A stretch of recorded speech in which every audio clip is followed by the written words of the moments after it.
c'est un lycée qui est profilé dans l'apprentissage des langues romanes. Nous avons des classes françaises, des classes espagnoles et une classe où l'italien est la première langue vivante. Il y a 20 ans, même 15 ans, lorsque je suis devenue proviseur, le cadre social était différent. Je veux dire que la mobilité des gens n'était pas exprimée à tel point.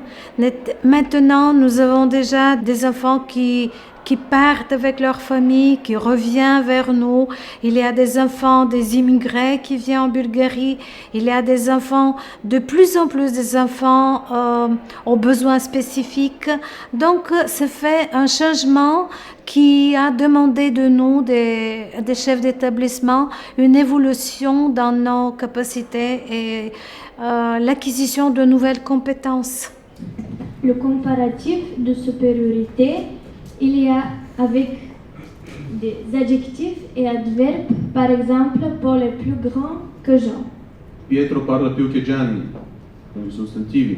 Pietro ha più libri che Gianni.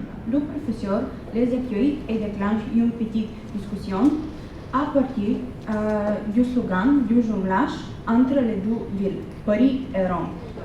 Bon, mais avez-vous à Rome un jardin si ancien et si vaste comme les Tuileries? C'est la première fois qu'on utilise la classe inversée. C'est une nouvelle méthode d'apprentissage pour nous tous. Que cette nouvelle approche nous propose des cours bien expliqués avec des supports visuels, des schémas, des vidéos. Et nous, les élèves, sont déjà bien préparés pour les cours à l'école. Et de cette manière, en classe, on gagne beaucoup plus de temps pour discuter, poser des questions concrètes à nos profs. Cette méthode nous aide à être plus autonomes dans notre travail et cela, j'estime, serait un grand atout à l'avenir. Como consecuencia por su fracaso en acceder al poder de España. Sus ideas son antirrealistas que también reflejan eso en sus obras literarias y sus ideas políticas. He distribuido, he repartido estas, digamos, tarjetas o tablas, no sé cómo decirlo, para poder hacer la calificación, para poder darles nota. Yo, personalmente, hoy me he quedado súper asombrada, sorprendida, porque no me esperaba esto. Yo no me esperaba tanta imaginación por parte de los chicos, no me esperaba tanto, yo qué sé, talento, no me esperaba tanta actuación. Y claro, hubo un grupo que no había hecho nada. Entonces, de esta manera sí que yo puedo evaluar la participación de todos y el deseo con el que trabajan. Aparte de esto, el Kahoot también me ayudó mucho, porque tengo una alumna que no es muy buena, o sea, no es muy aplicada, pero en un momento, a la hora de preparar la presentación, a la hora de ver los vídeos, pues se ve que lo había captado todo, se ve que había aprendido el material que yo había dado previamente. Entonces yo me sorprendí muchísimo a la hora de ver que sus resultados eran uno de los más altos en el Kahoot. Entonces sí que vale la pena.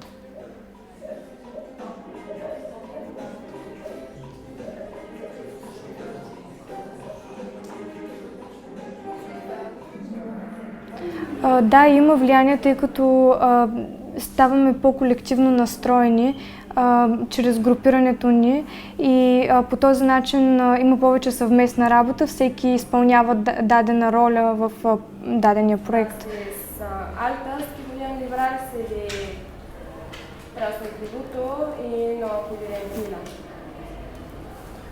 La exposición oral, que es un elemento súper importante. Yo estoy muy feliz de trabajar en este instituto, de tener un cuerpo directivo como el que tengo, porque me han ayudado mucho, a mí y a mis colegas, y nos han asegurado todo lo que necesitamos para poder realizar todo lo que yo he hecho hasta ahora.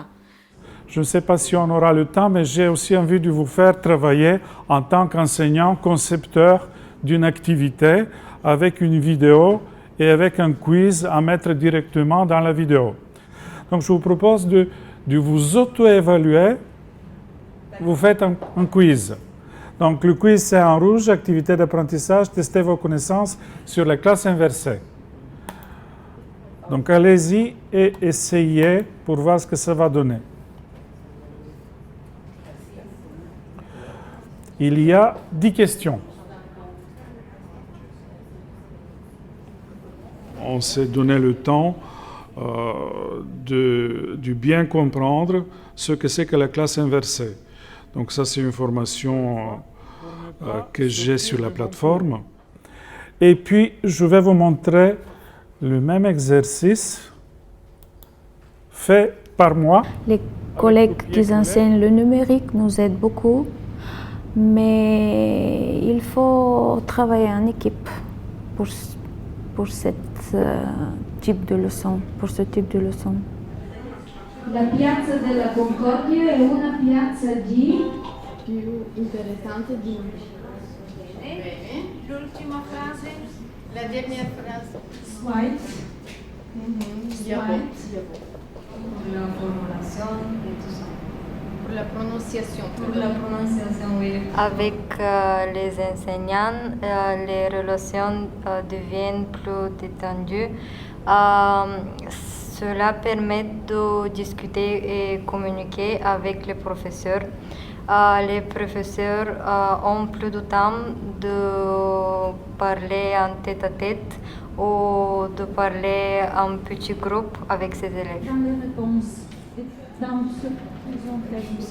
Je pense que apprendre une leçon à la maison, ce n'est pas une très bonne idée, car pour qu'elle soit profitable pour les élèves, ils doivent être motivés, organisés, ils doivent savoir comment apprendre. Et c'est plus facile en classe. Oui, mais c'est pour ça que toutes les leçons ne doivent pas être faites sous la forme de classe inversée. Pour moi, c'est très difficile de les motiver à travailler tout seul à la maison. Je pense qu'on a discuté de ça avec Nikolai et on pense que si on leur dit vous allez faire un test sur ça, on va vous interroger, on va vous évaluer, etc., les élèves le feront, mais pas par motivation, plutôt par obligation. Oui, comme chaque chose nouvelle, ils ont l'intérêt de le faire, mais avec le temps, ils s'ennuient, ils ne veulent plus participer, il faut les motiver chaque fois, comme dans les cours classiques. Je pense que ça peut continuer, ça peut marcher très bien avec les élèves qui veulent vraiment progresser en français ou en italien. C'est la méthode et le choix le plus agréable et pratique d'apprendre dans la vie tout numérique. Et si on veut bien utiliser les nouveautés du domaine et s'y adapter, il faut commencer par l'enseignement scolaire.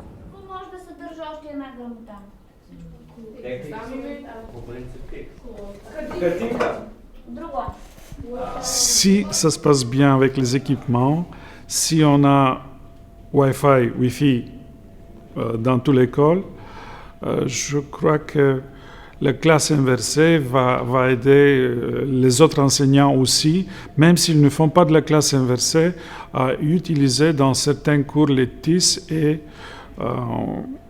vu les réactions attendues des élèves, je m'imagine que ça va motiver les enseignants à intégrer les TIS dans leur pratique quotidienne.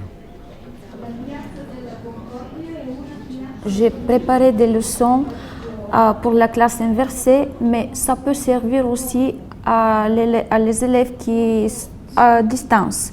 Je vais voir, je ne sais pas encore, mais j'espère que ce sera un pas en avant pour tous les devoirs futurs qu'on doit faire. L'enseignement à distance est une obligation légale de tout établissement en Bulgarie. nous sommes obligés de proposer cet enseignement à distance aux élèves qui peuvent s'en saisir à des raisons différentes. Soit il s'agit des élèves qui ont des problèmes de maladie, soit il s'agit des familles qui partent à l'étranger et qui sont absents de la ville. Les élèves ne peuvent pas être en cours pendant une certaine période, soit c'est une volonté des élèves qui poursuivent leurs études pendant une certaine période en dehors du lycée. Donc, nous avons proposé cet enseignement à distance et nous avons eu l'idée de créer un outil, une plateforme digitale pour proposer et faciliter la communication entre les élèves et les professeurs. On l'a fait ensemble. Oui, mais sauf que j'arrive toujours pas. Comment t'y arrives pas? Ton dos. C'est une danseuse de danse sportive. Elle a commencé la danse à l'âge de 4 ans et demi. Elle a été 6 fois championne de Bulgarie. Non, elle a été 6 fois championne de Bulgarie, oui, c'est ça. C'est comme ça qu'elle est partie à l'âge de 12 ans en France.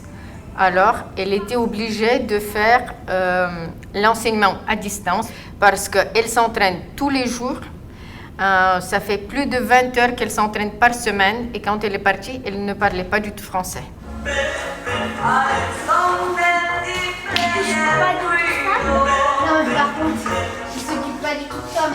Il y a un site sur internet grâce auquel il s'appelle ucha.c. Alors là-bas, tu as tous les cours de quelques classes sur chaque matière et c'est un peu des vidéos comme des dessins animés, donc c'est facile à comprendre. Et puis après, il y a la nouvelle plateforme de mon lycée où dedans les profs ils mettent des examens, des petits examens grâce auxquels je peux m'entraîner sur chaque matière. Et puis je prends des cours particuliers donc par internet avec d'autres profs, pas mes profs de l'école. Tu peux être loin, plus loin, mais connecté avec ton épaule. Vas-y, tac.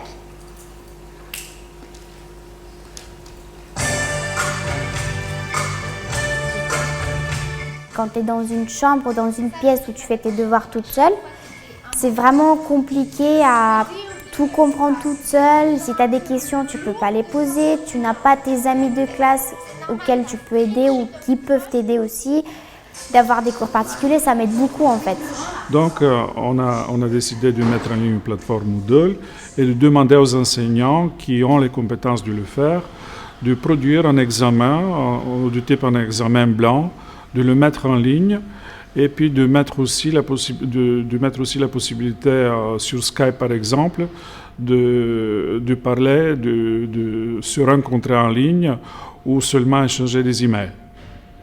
Donc avec ça, 2 objectifs, aider les élèves mais aussi aider la gouvernance de l'école, donc la direction qui s'occupe à entretenir les contacts avec ses élèves. La classe inversée est une démarche qui commence maintenant, qui s'officialise maintenant, cette année, dans notre école. À mon avis, il faut combiner les 2 démarches. La démarche traditionnelle, la leçon telle qu'elle est, telle qu'on la connaît, et le numérique dans les classes. Il y a beaucoup de familles qui partent, qui voyagent. La mobilité des gens est une réalité partout. Donc, il est toujours mieux de proposer un outil informatique pour que les élèves aient l'information de tous les coins du monde et avoir un accès à ce que les professeurs proposent.